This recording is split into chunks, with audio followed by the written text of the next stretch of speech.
Next we have Dr. Harsha Reddy, who's an associate professor of ophthalmology. He's the director of ophthalmic plastic and reconstructive surgery and also director of the ophthalmology residency program at New York Eye and Ear in Mount Sinai in New York, my city.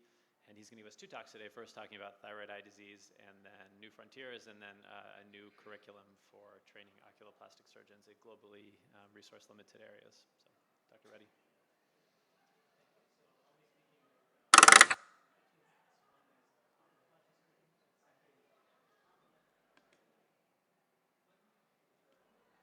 Hello, is it good?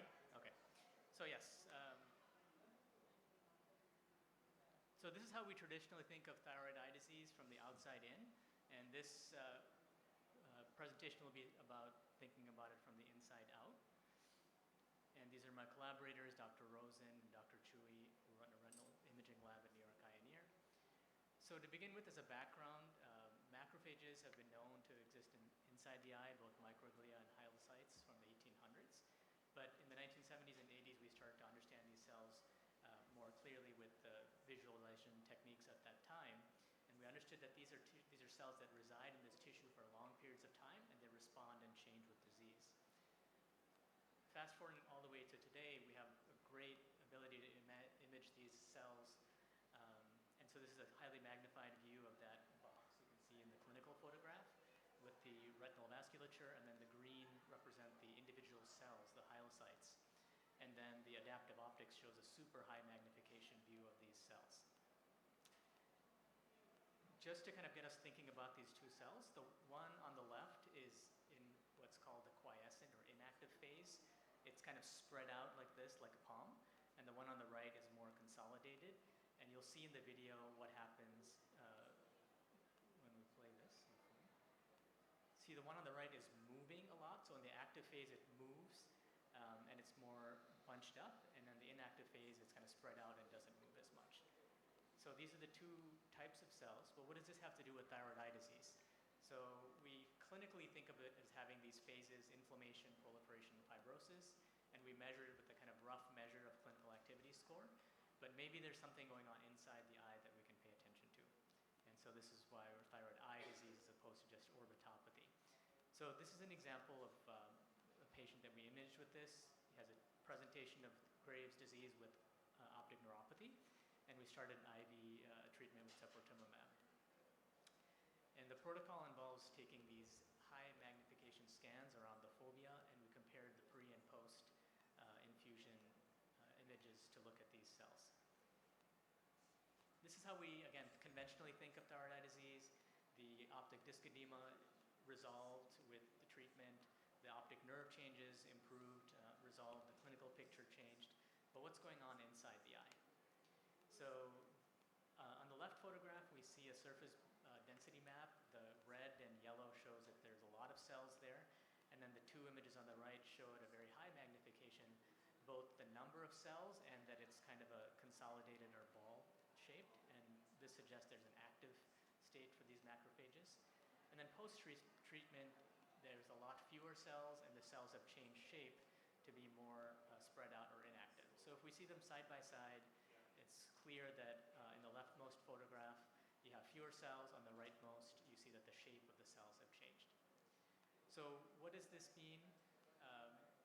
We believe that with thyroid eye disease, you can actually see changes inside the eye, specifically in these macrophages in the vitreous and in the retina. And how did they respond to teprotumumab specifically? There's a couple different theories. One, it could be happening directly with the cells themselves responding to the anti-IGF-1, or they could be a secondary mechanism such as ischemia, and the cells in the retina are releasing these, and as the retinal signal decreases, the macrophages also respond accordingly. So this is a new way to look at thyroid eye disease, potentially a way to monitor disease. I think a lot of us clinicians struggle with when exactly to start this treatment, how to monitor the treatment, and this might be a different way of looking at it that's non-invasive and repeatable. All right, so I'll switch to my second topic, which is totally unrelated, but is another one of my passions. This is a software that I developed with the group at Orbis International, with this group. and I think it's useful for any of us who are involved in education, and also for any of us who wants to spread the word about oculoplastics to places where they may have less resources. So this is a photograph showing Plato and Aristotle. Plato is pointing up to the heavens and Aristotle is pointing down to the ground. So this is a kind of balance between a kind of theoretical understanding and a real life understanding. So our trainees come in with this kind of textbook picture, and then how do we make them learn the real life anatomy in this surgical diagram? So we decided to create a curriculum that would take them from the basics to the surgical knowledge. So I don't have to go over this in detail. Anyone who's involved in teaching residents knows that how they actually learn oculoplastics is quite varied. They saw something online video, they read some part of the BCSC, and now they show up and they're like, okay, I'm ready to operate. And there's a lot kinds of gaps in that knowledge. So how can we bridge those gaps? This is even more the case globally. I was on a sabbatical last year where I was in Rwanda, and there are 0 oculoplastic surgeons full-time in Rwanda. So, and the ones that are there in many countries live in these urban centers, and they don't have the time or necessarily training in how to teach oculoplastic surgery. This is how we teach at New York Eye and Ear. We have all kinds of resources. And the last one is what we call Socratic teaching sessions. And this is what I actually do. These are my residents in my room. I tell them, okay, draw the lower lid anatomy. And then I tell them, how are you going to deal with ectropion? How do you evaluate clinically? What are you going to do surgically? What are the instruments you use? And then we watch a surgical video together. So this course I developed with Orbis does all of that from start to finish, and it's interactive, so we test their knowledge acquisition throughout, and it's free to anyone in the world. So how does the course look like? This is what the opening page looks like. There are 800 slides, all of which I created myself with photos and videos. It takes about 4 hours per course to do them, and there's tests going through it. This gives you a sense. We start with the very, very basics. What's anterior and posterior? How do you measure MRD1? Go to things like sterile technique, positioning, what are your instruments, and then we get to surgery. So this is one of the examples of the questions in the course. So label MRD1, you just drag these labels and you kind of match them, and if you don't get them wrong, it explains it to you, and then you go to something a little bit more advanced. And this is further along in the course. This is surgery for lid margin involving laceration. Every ophthalmology trainee and lots of comprehensive ophthalmologists need to know how to do this, but how they learn it is very varied. So the course goes over the basic steps, and then in real life, how are you supposed to match up these terms to the labels? We all tell the resident to put a suture at the gray line, and they look at you like you have 3 heads. Rather than having them figure out on the fly, they can do it beforehand. And then we constantly go back and forth between this kind of theoretical understanding and the real life understanding for each step. And then real life photographs. And then ultimately, what is the basic minimum things you need for the surgery? What are the instruments? What are the sutures? And then the last part of it is the video. And the video is narrated, showing that exact same step of aligning the lid margin.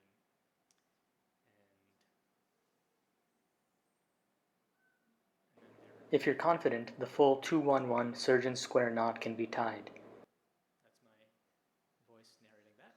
The intermediate oculoplastic surgery course has more advanced topics going into more different all kinds of soft tissue surgery, lid surgeries, as well as eye removal surgeries. There's also a lot about clinical decision making.